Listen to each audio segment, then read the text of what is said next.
दर्शक भी नमस्कार। लॉजिकल एग्रो ज्ञान में आप सबका स्वागत है। आपने हमारा चैनल सब्सक्राइब नहीं किया है तो अभी तक प्लीज़ सब्सक्राइब कीजिए। आज मैं कृषकों ने वर्षों संघर्ष करके धान लगाते हैं और उसको आज काट के उठाने का टाइम है।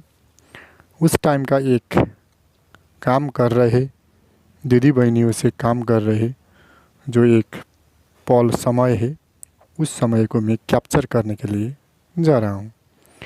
यहाँ काम करने के बाद में कैसे ये काम होता है, कृषक ने कैसे खेती को उपजाता है, धान को फलाता है और उसको संरक्षण करता है, इसका दृश्य दिखाने का आज का मेरा ये एक भाव है। आपने यहाँ पर देख रहे हैं कृषकों ने धान का एक बिटा बना के, मुठा बना के रख के उसको संभाल के, इसको कुनियो लगा के इसको एक जगह संभाल के और उसमें ठेसर लगा के इसको हम बेचते हैं और जो बाकी होता है वो हम घर खाते हैं। कृषकों ने बड़ा मेहनत करके ये सब कुछ फलाते हैं और इसका कदर करना चाहिए। जो भी अनाज है, अनाज को फलाने के लिए यहाँ कितना परिश्रम हो रहा है आप देख रहे हो। इसको बीज लगाने से, बीज उगाने से इसको जोतना पड़ेगा, खनना पड़ेगा और उसको रोपना भी पड़ेगा, कोड़ मेल, और उसके बाद कीटनाशक, औषधि, विटामिन, मॉल सब कुछ करने के बाद में ये खेती फलता है। और इसको फलने के बाद इसको काट के फिर इसको अच्छी तरह से शुद्ध करके इसको संभालना भी इसका जिम्मेवारी होता है। और सब कुछ करके फिर इसको मशीन में डाल के चावल बना के अच्छी तरह का हमारे भानसा तक आता है। और वहाँ तक का बहुत प्रक्रिया होता है, बहुत मेहनत होता है, बहुत परिश्रम होता है। और इस परिश्रम का हमने कदर करना चाहिए। कदर कैसे होता है, कोई भी अनाज को हमने नष्ट करके ऐसे ही फालना नहीं चाहिए, उसको सही तरीक़ा से 100% सदुपयोग करना चाहिए। किसी के पास बहुत सारे पैसा होता है और उस आदमी का कृषि का कोई भी फल जिनिस वैल्यू नहीं होता है, ये बड़ा गलत बात है। पैसा से ये अनाज नहीं आता है, अनाज आता है परिश्रम से। पैसा एक प्रक्रिया है, कोई दलाल करके भी कमा सकता है, कोई चोर के भी कमा सकता है, कोई किसी को मार के भी कमा सकता है। और ये जो कृषि है, ये कृषि एक असल परिश्रम से, असल मेहनत से और एक संघर्ष से, एक वहाँ पर का जो असल काम से ये उपलब्ध होता है, आता है। और इसको आपका चोरी का पैसा से जो खरीदते हैं, जो आपने डाल मार के खरीद के इसको ऐसे ही फेंक देते हैं, ऐसे ही पका के, ऐसे ही गला के, ऐसे ही सड़ा के फेंक देते हैं, आधा खाते हैं आधा नहीं खाते हैं, ये एक गलत बात है।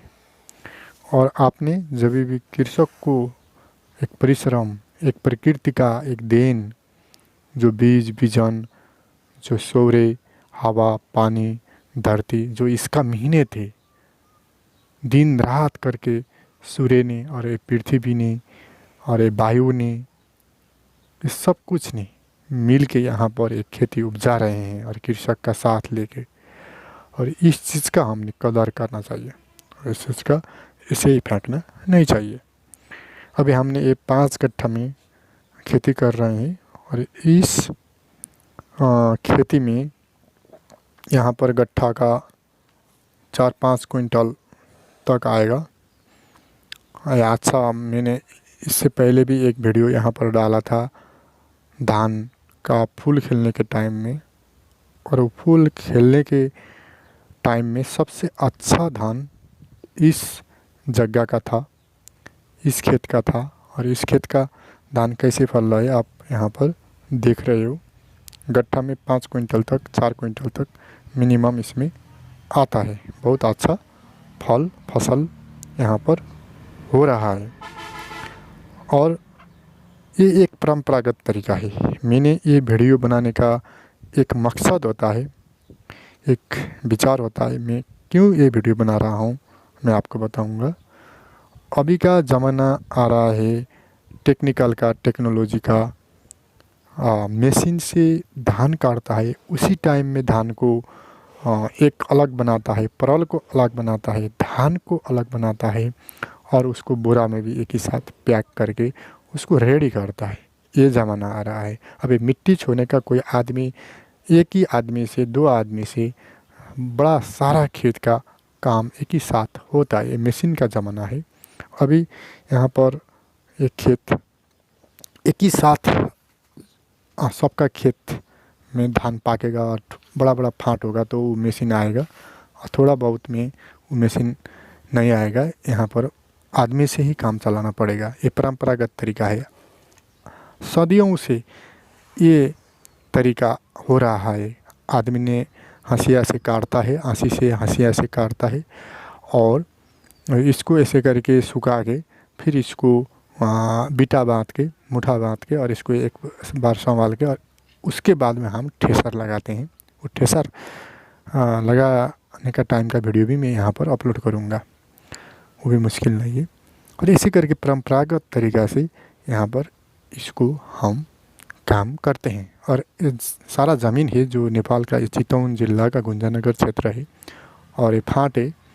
और इस नेपाल में भी तराई क्षेत्र में बहुत सारा ऐसा फाँट है और पहाड़ी इलाके में भी कोई कोई जगह फाँट है। और जो बिरला ज़मीन है वहाँ पर भी गड़ा बना के खेती, धान खेती करता है। और सभी तरीक़ों में अभी तक थोड़ा बहुत मशीन का प्रयोग हो रहा है काटने के लिए। और कोई कोई जगह पर एक ही साथ मशीन में पराल भी काटता है और धान को भी अलग करता है, वो भी मशीन है। और यहाँ पर उतना मशीन नहीं आ रहा है। और ये परंपरागत तरीक़ा से कैसे काम होता है, इसको स्मरण करने के लिए, इसको रिकॉर्ड करने के लिए मैंने यहाँ पर एक वीडियो ये बना रहा हूँ। अब आपका 2-4 साल के बाद में सब कुछ मशीन से होगा। रोपाई, इसको संभालना, सब कुछ मशीन से ही होगा। और मशीन से काम होना बहुत अच्छा है, क्योंकि श्रम शक्ति बहुत कम लगता है और उसको कृषक को नाफा भी होता है। और वहाँ पर जो जनशक्ति बचता है उस शक्ति से हम दूसरा वाला कोई कुछ भी काम, टेक्निकल काम और कुछ भी काम हम कर सकते हैं। हमने जब भी मशीन के ही सहायता से काम करना चाहिए। हमने टेक्निकल को बहुत सारे बढ़ाना चाहिए। मैं उसका विरोधी नहीं हूँ कि टेक्नोलॉजी बढ़ेगा तो आदमी का रोज़गार नहीं होगा, ये मैं नहीं कहूँगा। क्योंकि टेक्नोलॉजी हम बढ़ाना चाहिए और सरकार ने और कोई क्षेत्र ने, कोई एक संस्था, कोई एक विकास ने जो आदमी का काम नहीं है अथवा जो आदमी काम नहीं पा रहा है, उस टाइम में हमने क्या कर सकते हैं, हमने उस टाइम में क्या कर सकते हैं और उसमें हमने जो मशीन से जो हमारा फ़ायदा हो रहा है उस फ़ायदा को हमने वहाँ पर समानांतर रूप से बांट सकते हैं। ये सिस्टम बनाना चाहिए। हम सारा काम एक मशीन को, एक रोबोट को देना चाहिए। हम उस रोबोट को चलाने के लिए आदमी तो चाहिएगा। कुछ ना कुछ काम में आदमी आवश्यक पड़ता है और विकास क्रम को बहुत आगे बढ़ाना है। और कृषक को अभी तक कुछ भी फ़ायदा नहीं हो रहा है, क्योंकि सभी काम मशीन से नहीं हो रहा है। आदमी से लगाना पड़ेगा। 500 रुपया, 600 रुपया रोपने के टाइम में, 600 रुपया गुड़ने के टाइम में, 600 रुपया काटने के टाइम में, औषधि, मॉल, जोताई, ये सब कुछ करने के बाद आदमी को, कृषक को उतना फ़ायदा अभी नेपाल में नहीं है। और इंडिया में क्या होता है, सारा काम बड़ा, और इंडिया में सारा काम मशीन से होता है और फ़ायदा होता है कृषक को और ग्राहकों को भी सस्ते में वस्तु खाद्यान्न मिलता है। दर्शकों, आपने ये वीडियो अंतिम तक देख लिया और सब्सक्राइब कीजिए, लाइक कीजिए। मैं लॉजिकल ज्ञान आपको देता रहता हूँ। वीडियो अंतिम तक देख लिया, बहुत बहुत धन्यवाद। जय कृषि, जय कृषक।